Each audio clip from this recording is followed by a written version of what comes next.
Welcome back. It is Ask Brad and Kate. I almost pointed to you when I said Brad. That would have been weird. Yeah, I'm the Kate. But now it's time where we give you advice on all of the issues that come into your life. Exactly. So for this week's Ask Brad and Kate, our first Facebook message is, what is the best way to break up with someone?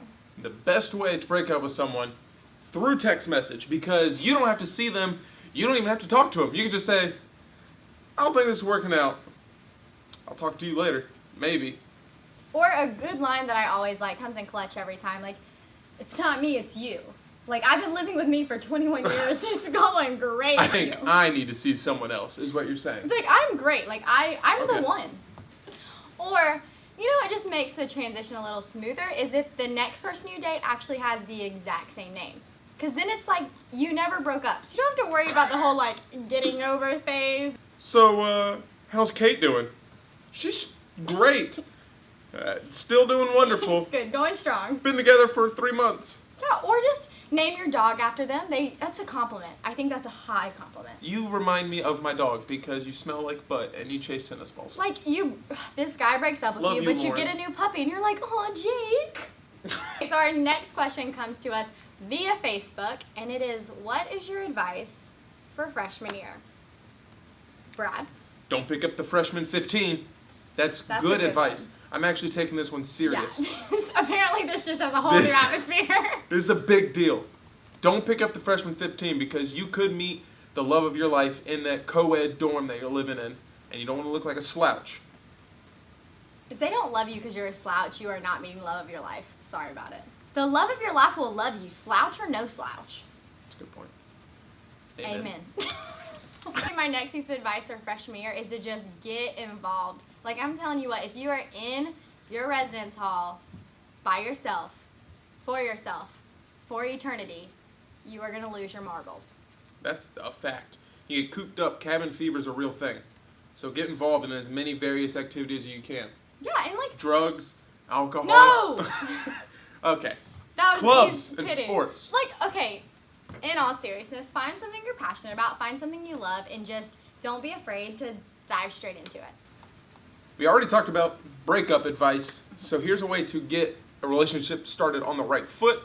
They want to know about first date do's and don'ts. So I'm going to ask you first, what is the one thing you want to make sure you do for a first date? If you're going out to dinner, like, be wise in your food selection. I'm just going to be real that nobody looks attractive eating a salad. I'm sorry.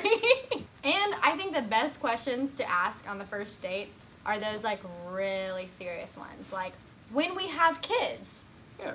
What kind of home how many kids do you want? He literally just looks at me and goes, do you want our child to have red hair like me or brown hair like you? And I'm like, I don't even know your middle name. Too far, too far. If you make me uncomfortable talking about, like, tongue disease, I don't know what to do. I'm sorry. Like, I'm just gonna be like, yeah, bummer. What is tongue disease? My first date do.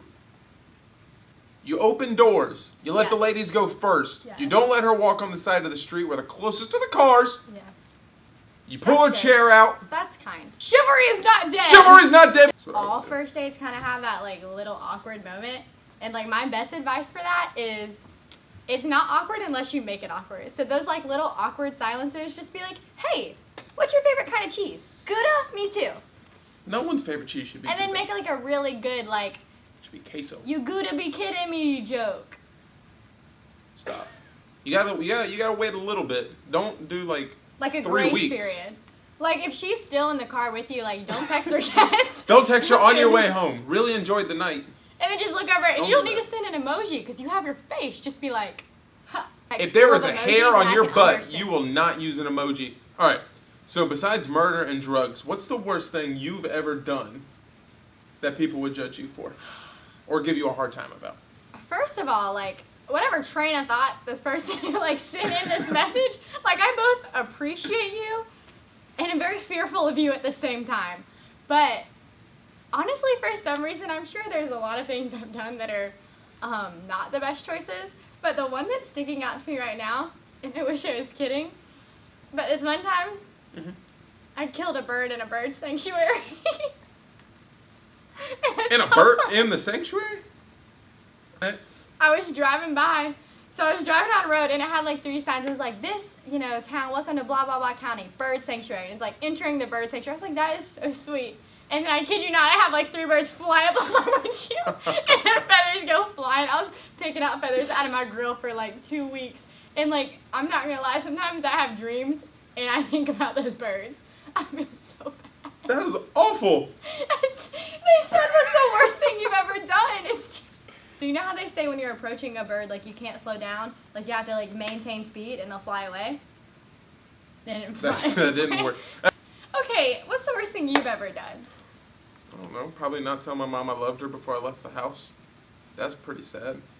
He loves his mom and I'm a murderer. Thank you. Good night. Worst thing I've ever done. I know. I already know it. I'll go for Bradley. This one time, he took this girl out for a wonderful day. Some skiing. Broke her nose. And then dumped her. I went skiing one time, and I was getting off the chairlift. I'd never been skiing before, and I'm a big dude. I'm top heavy. Skis are not my friend. I wasn't made to go skiing. As soon as we got off the ski lift, I leaned back. She was like, lean forward, lean back, lean forward, lean back. I didn't know what to do, so I just leaned too far forward. My ski came up and kicked her right in the nose. Broke her nose. She started bleeding out right there. Well, I hope you could at least get some good advice through all of that, Brad. But we love hearing your questions, so be sure to submit them on Facebook or leave them in the comments. Thank you. Bye. I ended with a peace sign on purpose, because that's my least favorite emoji.